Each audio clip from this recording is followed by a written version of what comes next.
Hello everyone, एक बार आप लोगों का फिर से स्वागत है। अगर आज की बात की जाए तो ये एलसीएम एचसीएफ पे मेरी 5वीं क्लास है। तो जिन लोगों ने इसके 1 से लेकर 4 तक के पार्ट ना देखे हों वो जाकर पहले उसे देखें, क्योंकि वहाँ पर हमने सारी बेसिक बातों को अच्छे से आपको समझाया है। जब आप उसे देखेंगे और यहाँ पर आएंगे तब आप अच्छे से मेरी बातें समझ पाएंगे, ठीक है। तो आज की क्लास भी ज़बरदस्त टाइप की है, कम से कम 6 टाइप के क्वेश्चन आ लेंगे और काफ़ी कुछ आपको नया सिखाएंगे आज।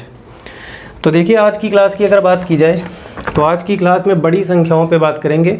इसके भी क्वेश्चंस आपके पेपर में आते हैं और आपको समझ में नहीं आता कहाँ पे क्या करना है, तो इसके बारे में अच्छे से आज समझा देते हैं आपको। तो आज का पहला क्वेश्चन है, देखिए क्वेश्चन कह रहा है वह सबसे बड़ी संख्या कौन सी होगी। कल की क्लास की बात की जाए तो हमने आपको छोटी संख्याओं के बारे में पूरी बातें समझाई थी, तो आज उसी के आगे बड़ी संख्याओं के बारे में बात करेंगे। सबसे बड़ी संख्या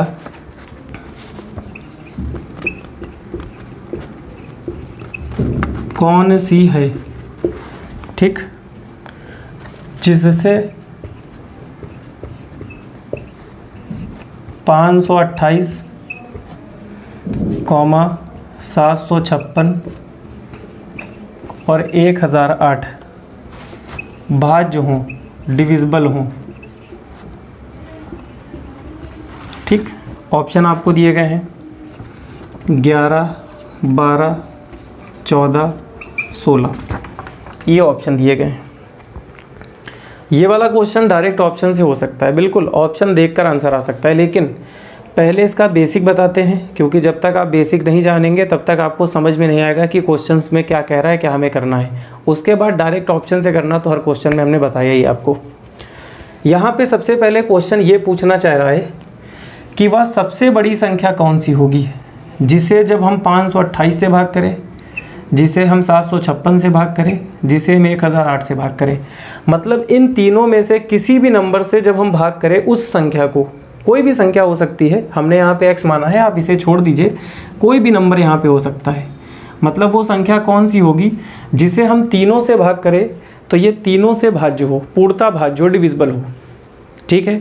तो अगर आपने मेरा पार्ट 1 देखा होगा तो हमने समझाया था कि जब भी छोटी संख्या की बात करता है तो हमेशा वहाँ पे लासा निकालते हैं, और जब भी आपसे यहाँ पे बड़ी संख्या की बात करता है तो हमेशा मासापा निकाला जाता है। तो आप डायरेक्ट इसका मासापा निकाल लेंगे और जो भी मासापा होगा वही आपका आंसर होगा, जो इन तीनों नंबर से पूर्णतः भाज्य होगा, ठीक है। इसका कारण भी जान लेते हैं, आप खुद समझिए। जब इसका यहाँ पे मासापा निकालते हैं तो तीनों नंबर को यहाँ पे लिखते हैं और उसके बाद ऐसे निकालेंगे एचसीएफ। तो यहाँ पे वही संख्या तो लेते हैं जिससे ये तीनों की तीनों भाज्य हों। मेरी बात समझ में आ रही है? एचसीएफ जब निकालते हैं तो यहाँ पे वो नंबर लेते हैं जिससे ये तीनों नंबर डिविजिबल हो।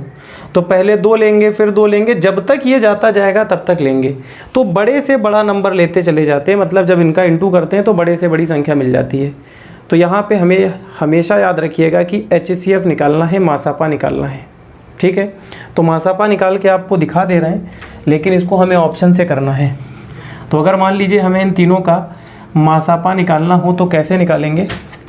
सबसे पहले हमने आपको बताया था ये सारे नंबर लिखेंगे, ठीक, हमने सारे नंबर लिख दिए। देखिए ये रूल आपको लगाना नहीं है, लेकिन इसके बारे में आपको बार बार हम बता दे रहे हैं ताकि आपकी थोड़ी प्रैक्टिस हो जाए। देखिए क्वेश्चन तो सारे ऑप्शन से किए जाएंगे, लेकिन फिर भी थोड़ा सा क्लियर करते हैं। देखिए यहाँ पे वो नंबर लेते हैं जिससे ये तीनों के तीनों नंबर डिविजिबल हों। तो हमने देखा यहाँ पे 4 से ये भी जा रहा है, 4 से ये भी जा रहा है, 4 से ये भी जा रहा है। 4 मेरे लिए बड़ा इंपॉर्टेंट है, सबसे पहले 4 से चेक कर लेते हैं, क्योंकि लास्ट के 2 अंक 4 से जा रहे हैं तो 4 से जा रहा है, तो सबसे पहले 4 से करते हैं। तो देखिए 4 1 जा 4, ठीक, 4 3 12, 4 2 8, ये भी करेंगे तो 4 से एक बार में, 3 5 35, 4 8 32 होगा, 4 9 36, ठीक। 4 से 2 बार में, फिर 4 से 5 बार में, 4 से 2 बार में। तो हमने 4 से तीनों नंबर जा रहे थे तो 4 से कर दिया, लेकिन जब तक जाएंगे तब तक करते रहेंगे। तो अब हमने देखा ना ही ये सारे नंबर 2 से जा रहे हैं तो ना ही 4 से जाएंगे, तो अब हम 3 से चेक करेंगे। देखिए 3 की डिविजिबिलिटी के लिए इनके डिजिट को जोड़ा जाता है, अंकों को जोड़ते हैं। तो ये भी 3 से जाएगा, ये भी जाएगा, ये भी जाएगा, तो अब 3 से काटते हैं। तो जब हमने यहाँ पे 3 से काटा तो 3 से 4 बार में, 1 और 2 12, फिर 4 बार में, 3 से 6 बार में 3 त्रिक्का 9, और ये जाएगा 3 से 8 बार में और 3 से 4 बार में। अब कोई भी नंबर ऐसा नहीं है जिससे ये तीनों के तीनों नंबर डिविजिबल हों, तो इन दोनों का गुणा कर लेंगे तो 4 का 3 से गुणा होकर आपका आंसर 12 करेक्ट हो गया। Answer number option number second सही माना जाएगा। ठीक है, तो याद रखिएगा ऐसे क्वेश्चंस में हमेशा मासापा निकाला जाता है, HCF निकालते हैं। तो हमने आपको इसको रूल से निकाल कर दिखा दिया है कि कैसे निकालेंगे, लेकिन ये सारे के सारे क्वेश्चन पेपर में ऑप्शन से किए जाएंगे, तो ऑप्शन से समझाते हैं कैसे करना है। ठीक है, तो देखिए अगर मान लीजिए ये क्वेश्चन आपके पेपर में आ जाता तो ये रूल हमें नहीं लगाना है, क्योंकि हमें सारे काम ऑप्शन से करने हैं। जब मेरे आंखों के सामने आंसर लिखा हुआ है तो सीधे उसी से पहचानेंगे कौन सा आंसर करेक्ट होगा। आपने अगर मेरा पार्ट 1 देखा हो तो वहाँ पे हमने आपको अच्छे से समझाया था कि HCF वो नंबर होता है जिससे इन तीनों से पूर्णता भाज्य हो, जिस नंबर से ये तीनों संख्याएं भाज्य हों। तो चेक करेंगे क्या 11 से ये तीनों भाज्य हैं। ठीक है, तो हमने चेक करा, तो 11 से मत चेक करिए, आप एक एक से चेक करेंगे, टाइम लगेगा। चाहे तो आप चेक कर सकते हैं, 11 से चेक करिए, 14 से चेक करिए, 16 से चेक करिए, 12 वाला करेक्ट आ जाएगा। लेकिन थोड़ा दूसरा रूल लगाते हैं, यहाँ पे जल्दी करना है हमें। तो हमने आपको समझाया था सबसे पहले 4 को चेक करा करिए, 4 कहीं पे है कि नहीं। तो हमने देखा ये वाला नंबर भी 4 से जाएगा, ये वाला भी 4 से जाएगा और ये वाला भी 4 से जाएगा। इसका मतलब जब तीनों नंबर 4 से जा रहे हैं तो जो भी ऑप्शन मेरा होगा वहाँ पे 4 होना चाहिए। तो हमने देखा यहाँ पे 4 नहीं है, यहाँ पे 4 नहीं है, 2 गलत हो गए। 4 3 12, 4 चौक 16, दोनों में 4 है, ये दोनों सही हो सकते हैं। ठीक है, लेकिन यहाँ पे 2 बार 4 है, यहाँ पे 4 के साथ 3 भी है। तो अब 4 तो हमने चेक कर लिया, अब 3 को चेक कर लेते हैं। अगर 3 वहाँ पे है सब में तो 12 वाला करेक्ट होगा, और नहीं है तो फिर 16 करेक्ट हो गया। तो देखिए 3 के लिए रूल क्या होता है, उनके डिजिट को जोड़ा जाता है। तो यहाँ पे इनके अंकों को जोड़ेंगे, 8 2 10 5 15, ये 3 से जाएगा, 6 5 11 7 18, ये भी जाएगा, और ये 9 ये भी जा रहा है। तो जब सारे के सारे 3 से जा रहे हैं तो फिर 3 इसी में है, यही सही हो गया। इसमें 3 नहीं है, ये गलत हो गया। ठीक है, तो पेपर में अगर ये क्वेश्चन आपको दिया जाएगा तो जैसे हमने पार्ट 1 में आपको ऑप्शन से बताया था वैसे ही ऑप्शन से ये सारे क्वेश्चन किए जाएंगे। ठीक, एक और देखते हैं, थोड़ा सा और क्लियर होगा आपको। थोड़ा सा और बदलते हैं क्वेश्चन को। ठीक, देखिए क्वेश्चन बहुत आसान है। वह बड़ी संख्या कौन सी है जिससे 99, ठीक, 147 और 1011 1011 को भाग देने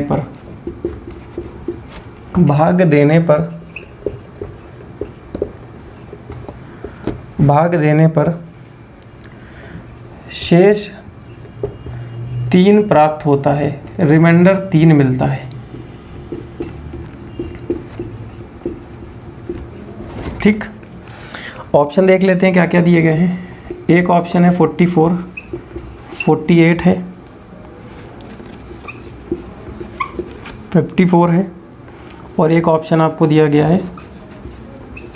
ठीक, ये 4 ऑप्शन आपको दिए गए हैं। ये क्वेश्चन ऑप्शन से भी हो सकता है। ठीक है, और साथ में इसे डायरेक्ट कैसे करेंगे बेसिक रूल से वो भी समझते हैं। देखिए अगर यहाँ पे क्वेश्चन की बात की जाए तो पहले इसको समझते हैं कि क्वेश्चन में कहना क्या चाह रहा है वो, उसके बाद करना तो आप सीख ही जाएंगे सब कुछ। ठीक, सारी बातों को बेसिक से समझिए। ये वाले क्वेश्चंस में बड़ी प्रॉब्लम होती है सबको। देखिए अगर आप सिर्फ इस क्वेश्चन को देखें तो आप समझ जाएंगे, लेकिन जब आप सारे टाइप के क्वेश्चन को एक साथ पढ़ते हैं तो काफ़ी प्रॉब्लम होगी। तो इसीलिए सारी बातों को बेसिक से हम समझा रहे हैं कि कहाँ पे क्या किया जाएगा और क्यों किया जाएगा, उसका रीज़न भी आपको दे रहे हैं ताकि आपको कोई प्रॉब्लम ना हो। यहाँ पे क्वेश्चन ये कह रहा है कि एक नंबर है, थोड़ा सा समझते हैं इसे। ये 3 नंबर है, कह रहा है कि वो बड़ी संख्या कौन सी होगी जिसे जब 99 से भाग करे, एक नंबर है जिसे 99 से भाग करे, 147 से भाग करे और 1011 से भाग करे। मतलब तीनों के तीनों नंबर से भाग दे तो रिमाइंडर हमें 3 प्राप्त हो जाए, शेषफल हमें 3 मिले। अभी क्या कह रहा था, इसके पहले वाले में कह रहा था पूर्णता भाज्य हो जाए, डिविजिबल हो जाए। तो वहाँ पे ये तीनों के तीनों पूर्णता भाज्य थे, तो हमने डायरेक्ट क्या किया था, हमने सभी का HCF निकाला था, वही मेरा आंसर था। लेकिन यहाँ पे क्या कह रहा है, यहाँ पे ये कह रहा है कि जब 99 से इस नंबर को भाग दिया जाए तो रिमाइंडर कितना मिले, 3। जब 147 से इस नंबर को भाग दिया जाए तो रिमाइंडर कितना मिले, 3। और जब 1011 को इस नंबर से भाग दिया जाए तो रिमाइंडर कितना मिले, 3। मतलब सभी में हमें रिमाइंडर 3 चाहिए, ऐसा क्वेश्चन में कह रहा है। एक बात आपको बताए, थोड़ी देर के लिए मेरी बात को ध्यान से समझिएगा। मान लेते हैं एक नंबर है 99, उसे हमने इससे डिवाइड करा, ये कोई एक नंबर था, मुझे नहीं पता यहाँ पे क्या है। जब यहाँ पे हमने भाग दिया तो रिमाइंडर 3 आ गया, यहाँ पे कुछ आया होगा, उसके बाद यहाँ पे रिमाइंडर शेषफल 3 आने लगा। अब थोड़ी देर के लिए समझिए, अगर इस 3 को 99 से हम घटा दें तो यहाँ पे क्या आ जाएगा, 96। और जब यहाँ पे 96 आ जाएगा तो इसका मतलब यहाँ पे ये पूरा कैंसिल होके यहाँ पे रिमाइंडर 0 देने लगेगा। तो आप एक काम करिए, हमसे क्वेश्चन में कह रहा है कि सभी में रिमाइंडर 3 आता है। कितना आता है, 3 आता है। तो मेरी बात को बहुत डिटेल में समझिएगा, भले आप करिए डायरेक्ट ऑप्शन से या कैसे भी करिए, लेकिन समझना बड़ा इंपॉर्टेंट है आपके लिए। तो यहाँ पे क्या करेंगे, हमने सीधे सीधे देखा ये तीनों नंबर है जिनसे भाग देने पर रिमाइंडर 3 मिल रहा है। तो अगर इसमें से हम 3 को घटा दे 96 आ जाए, इसमें से 3 को घटा दे 144 आ जाए, और इसमें से 3 को घटा दे 1008 आ जाए, तो आप ये कह सकते हैं कि इन नंबर से भाग देने पर रिमाइंडर 3 मिलता है। और जब 3 को घटा देंगे तो रिमाइंडर वाली बात को हमने घटा दिया, तो इसका मतलब ये तीनों के तीनों नंबर पूर्णतः भाज्य होंगे, डिविजिबल होंगे। ओके, तो कभी भी ऐसा क्वेश्चन दिया करे तो जितना रिमाइंडर मिल रहा है उसे घटा देंगे, तो घटाने के बाद जो भी नंबर आपके मिलेंगे वो हमेशा उस नंबर से भाज्य होंगे, डिविजिबल होंगे। ठीक, तो अब आप कह सकते हैं कि वो संख्या कौन सी होगी जिससे ये तीनों के तीनों नंबर पूर्णतः भाज्य हों। भाज्य क्यों हो गए, क्योंकि हमने जो शेषफल आ रहा था वो घटा दिया है। तो अब आप डायरेक्ट ये चेक करेंगे, इन सारे नंबर से, इन सारे के सारे नंबर से भाज्य होने वाली संख्या कौन सी है वो हमें चेक करना होगा। बस इतना चेक कर लेंगे, आंसर आपको मिल जाएगा। तो यहाँ पे हमें क्या करना है, इन तीनों का आप HCF निकाल सकते हैं, तब भी आपका आंसर आ जाएगा।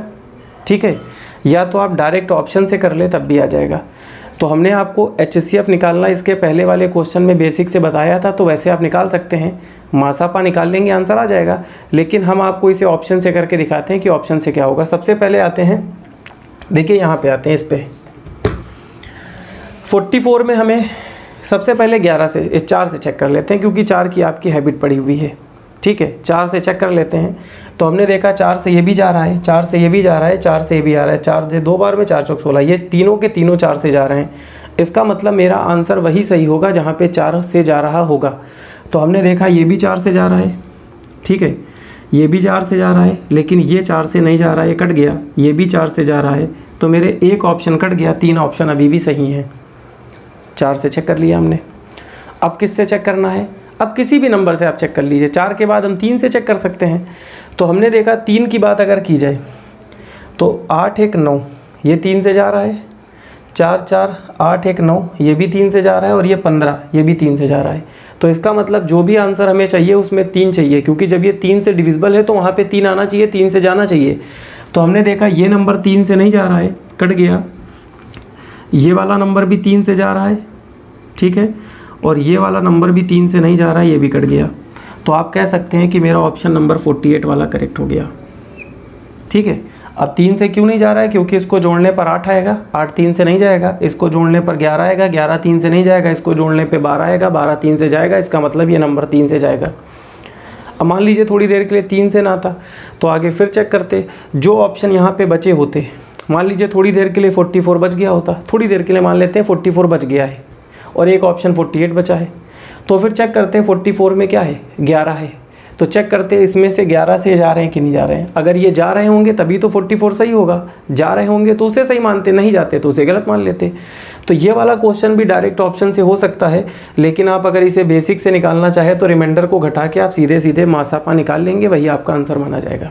ठीक, एक और देख लेते हैं, थोड़ा सा और अच्छा क्वेश्चन आपके लिए, थोड़ी सी और नई बातें। और देखिए हम जितने भी क्वेश्चंस लेते हैं, मेरा टारगेट होता है कि हर क्वेश्चन एक नई बात आपको सिखाए।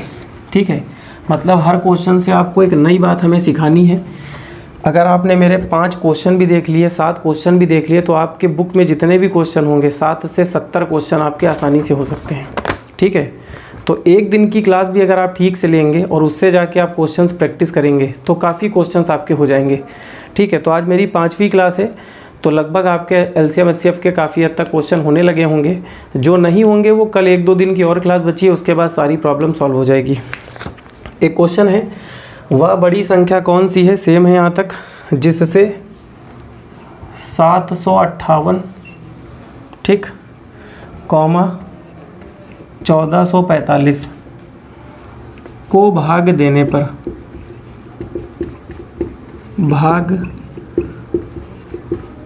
देने पर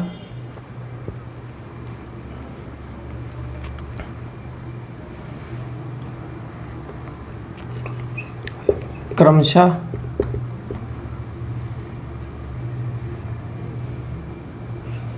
2,5 शेषफल प्राप्त होता है।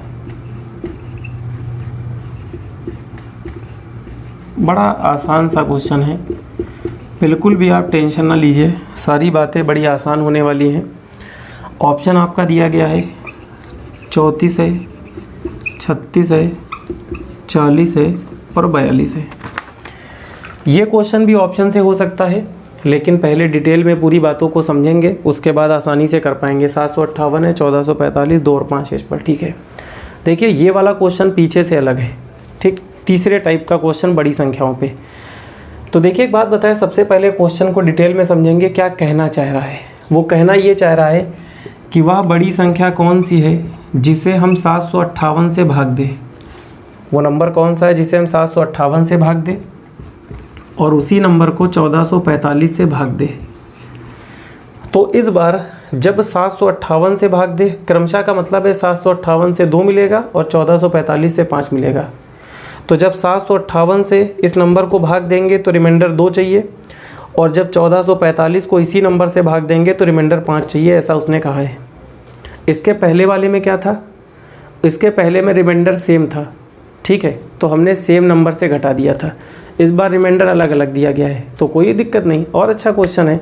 देखिए 758 को इस नंबर से भाग देने पर रिमाइंडर कितना मिलता है, 2। तो सीधी सी बात है, अगर हम 758 में से 2 को घटा दें तो आप कह सकते हैं 756 वो नंबर होगा जो इससे पूर्णतः भाज्य हो गया। ओके, ऐसे ही जब इस नंबर को 1445 से भाग देते हैं तो रिमाइंडर कितना मिलता है, 5। तो जब इसमें से 5 को हम घटा देंगे तो रिमाइंडर हमने घटा दिया, तो इसका मतलब ये कह सकते हैं 1440 इस नंबर से पूर्णतः भाज्य होगा।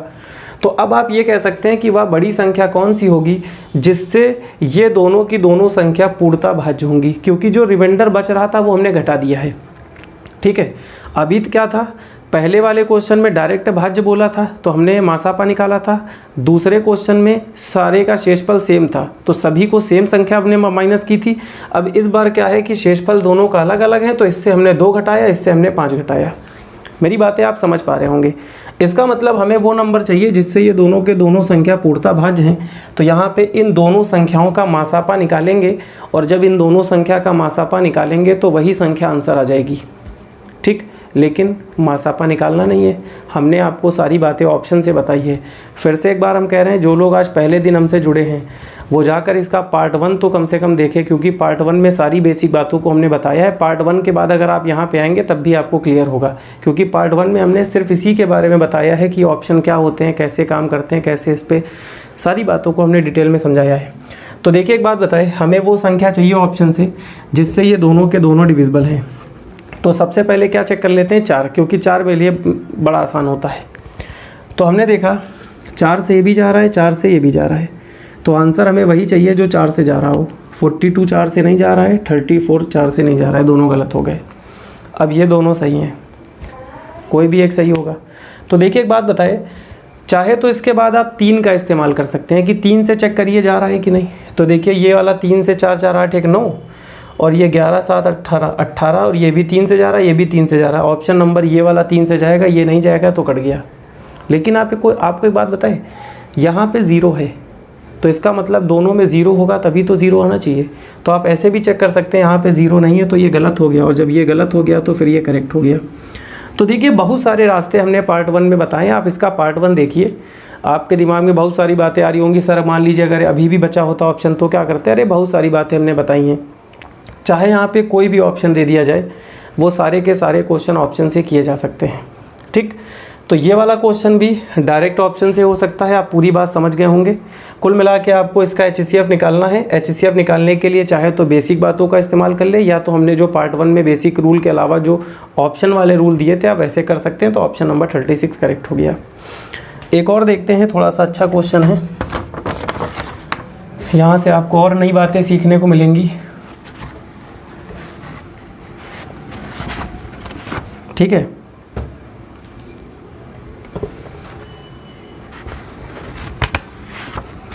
देखिए क्वेश्चन है, वह बड़ी संख्या कौन सी है जिससे 177, ठीक है, 247 और 772 में भाग देने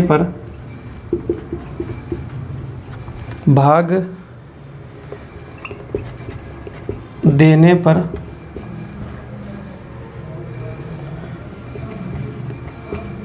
प्रत्येक स्थिति में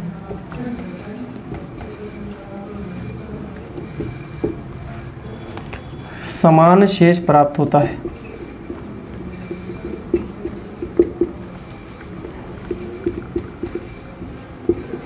मतलब हर बार हमें समान संख्या शेष प्राप्त होती है।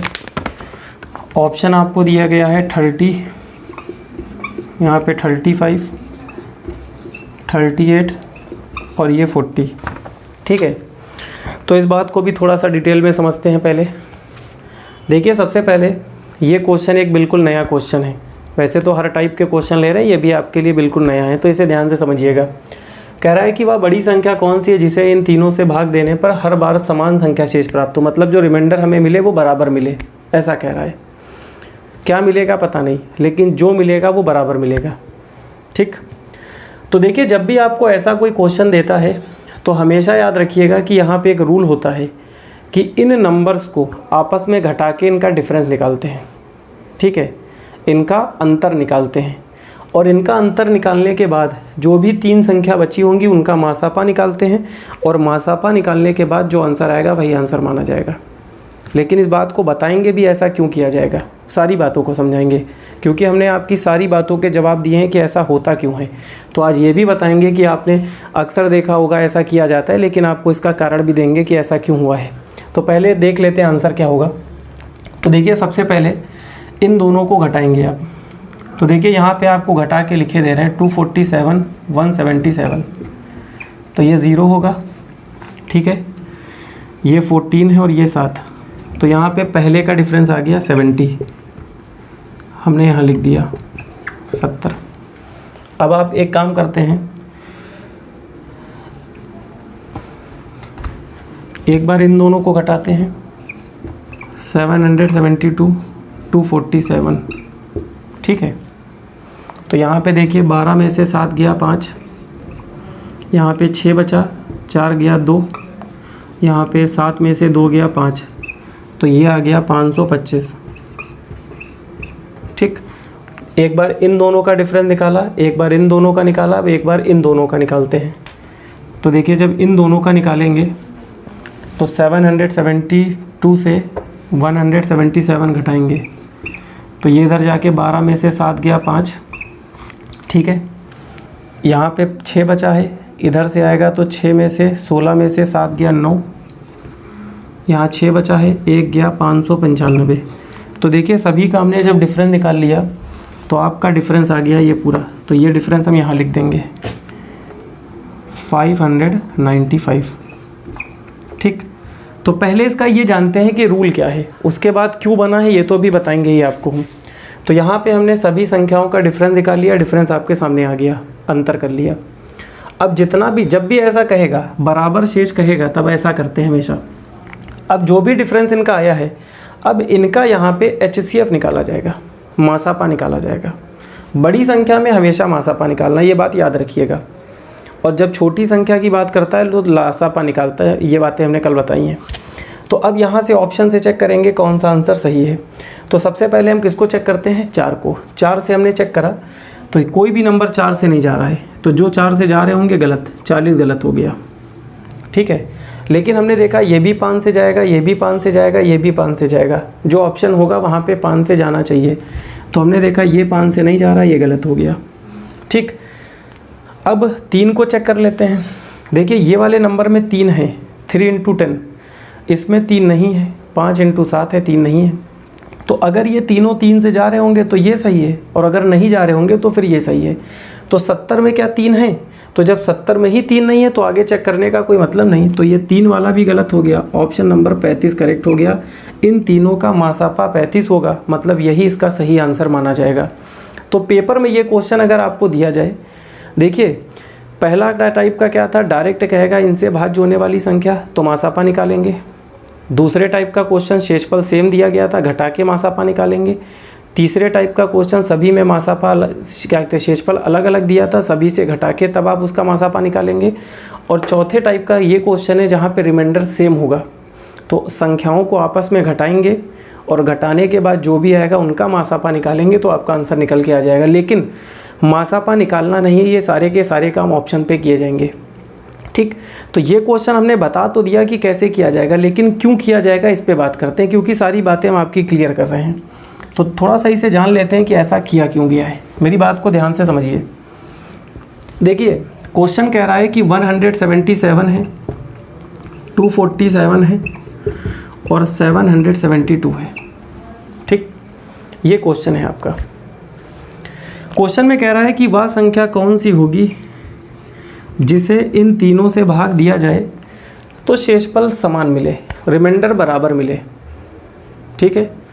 अगर रिमाइंडर आपको दे देता, मतलब सभी का शेषफल समान दे देता, 4 दे देता मान लीजिए, तो सभी में 4 घटा देते, उसके बाद मासा निकाल लेते जैसे बताया था। या सभी का रिमाइंडर अलग अलग होता तो सभी में से अलग अलग माइनस करते जैसे बताया था। लेकिन यहाँ ये तो कहा है रिमाइंडर बराबर है, लेकिन ये नहीं कहा है कि रिमाइंडर है क्या। तो रिमाइंडर हमें दिया नहीं गया है शेषफल, तो अब क्या किया जाए, अब तो बड़ी प्रॉब्लम है। तो देखिए एक बात बताएं, यहाँ पे करते क्या है, थोड़ी देर के लिए हमने मान लिया रिमाइंडर था x, थोड़ी देर के लिए मान लिया रिमाइंडर x था, तो रिमाइंडर को हमने इसमें से घटा दिया, रिमाइंडर को इसमें से घटा दिया और रिमाइंडर को इसमें से घटा दिया। तीनों नंबर में से रिमाइंडर को घटा देंगे। तो जब तीनों नंबर में से जो रिमाइंडर हमने माना है, देखिए हमें रिमाइंडर पता तो है नहीं, हमने मान लिया x होगा, तो जब तीनों नंबर में से x को घटाएंगे तो ये जो संख्या है वो इन तीनों से भाज्य हो जाएगी। लेकिन एक बात बताए, अगर आपने x को घटा दिया तो अब क्या इसका मासापा निकाल सकते हैं? बिल्कुल नहीं निकाल पाएंगे, क्योंकि साथ में x चल रहा है। अब तो प्रॉब्लम है कि साथ में x चल रहा है तो मासापा कैसे निकालेंगे। एक बात आपको बताए, अगर दो संख्याएं इस संख्या से जा रही हैं तो इनको घटाने पर आने वाली संख्या भी इन संख्याओं से जा रही होगी। मेरी बात समझ रहे हैं? तो यहाँ पे जब इन दोनों नंबर को आपस में घटाया जाएगा तो x से x कैंसिल हो जाता है, और जब x से x कैंसिल हो जाएगा तो डायरेक्ट यही संख्या आपस में घटती हैं, और घटने के बाद जो संख्या आती है वो संख्या भी इससे भाज्य होती है। इसीलिए यहाँ पर सारी संख्याओं को घटाकर मासापा निकाला जाता है। आप कहेंगे सर जोड़ा क्यों नहीं आपने? क्योंकि देखिए संख्या को चाहे जोड़िए चाहे घटाइए हमेशा इससे भाज्य होगी। तो अब जोड़ा क्यों नहीं है? क्योंकि यहाँ पे अगर जोड़ेंगे तो x और x जुड़ के माइनस का 2x बन जाएगा, तो x यहाँ से ख़त्म नहीं हो पाएगा, और जब तक x यहाँ से हटेगा नहीं तब तक मासापा निकाल नहीं पाएंगे। मेरी बात समझ रहे हैं? तो इसीलिए यहाँ पे घटाया गया है, और घटाने से x तो कैंसिल हो गया होगा। जो नंबर आपस में घटेंगे आने वाला नंबर भी जो होगा वो भी इनसे भाज्य होगा, डिविजिबल होगा। तो इसीलिए यहाँ पे इन नंबर्स को आपस में घटा के उनका मासापा निकाला जाता है। तो आप समझ गए होंगे कि अभी तक ऐसा क्यों किया जाता था। ठीक है, लगभग हमने सारी बातों के जवाब आपको दिए हैं कि ऐसा पेपर में क्यों होता है। ये क्वेश्चन काफ़ी इंपॉर्टेंट है, बड़ी संख्या में सबसे ज़्यादा यही पूछा जाता है। ठीक, एक क्वेश्चन और देखते हैं, आपके सामने लिखा हुआ है। ये वाले क्वेश्चंस भी पेपर में आते हैं, इस पर पूरी बात आपको अच्छे से समझा देते हैं, कभी भी आज के बाद छूटेगा नहीं ये क्वेश्चन। यहाँ पे दो अभाज्य संख्याओं की बात की गई है, उनका हमें प्रोडक्ट 117 दिया गया है, एलसीएम पूछा गया है क्या होगा। ठीक है, देखिए अगर ये क्वेश्चन आपको आता हो तो ये क्वेश्चन मात्र 1 सेकंड में आंसर देख के टिक किया जा सकता है, मतलब देख कर टिक किया जाए बस उतना ही समय लगेगा। लेकिन पहले इसका कॉन्सेप्ट जानते हैं क्या है। तो यहाँ पे सबसे पहले दो संख्याएं हैं, मान लीजिए अभाज्य संख्या a और b हमने 2 नंबर मान लिए। अभाज्य संख्या मतलब प्राइम नंबर, ठीक। अभाज्य संख्याएं ऐसी संख्या होती हैं जो दूसरी संख्याओं से भाज्य ना हो। थोड़ा सा इसके बारे में जानते हैं। मान लीजिए यहाँ पे 13 की बात की जाए और यहाँ पे 15 की बात की जाए, ठीक है। तो अगर 13 की बात की जाए तो ये किसी भी संख्या से भाज्य नहीं है, लेकिन अगर इसकी बात की जाए तो ये 3 से भाज्य है, 5 से भाज्य है। तो ये भाज्य संख्या है, ये अभाज्य संख्या है, ठीक है। अभी आपको थोड़ा सा बता दे रहे हैं, जब इसके बारे में आप पढ़ेंगे तो आपको अच्छे से समझाया गया है। तो देखिए यहाँ पे अगर देखा जाए तो आप ये कह सकते हैं कि अभाज्य संख्या वो होती है जो किसी भी संख्या से भाज्य ना हो, डिविजिबल ना हो। तो जैसे a b की बात की जाए, आप उसे भूल जाइए थोड़ी देर के लिए, वो क्वेश्चन आप दिमाग से निकाल दीजिए। आप पहले यहाँ पे क्लियर करिए कॉन्सेप्ट क्या है। अगर मान लीजिए 2 नंबर a और b हैं, दोनों अभाज्य संख्या हैं, ठीक है, और इनका हमें मासापा निकालना हो, ठीक, HCF निकालना हो, तो यहाँ पे वो संख्या लेते हैं, मासा में वो संख्या यहाँ पे लेते हैं जिससे ये दोनों की दोनों संख्या भाज्य हों, ठीक है।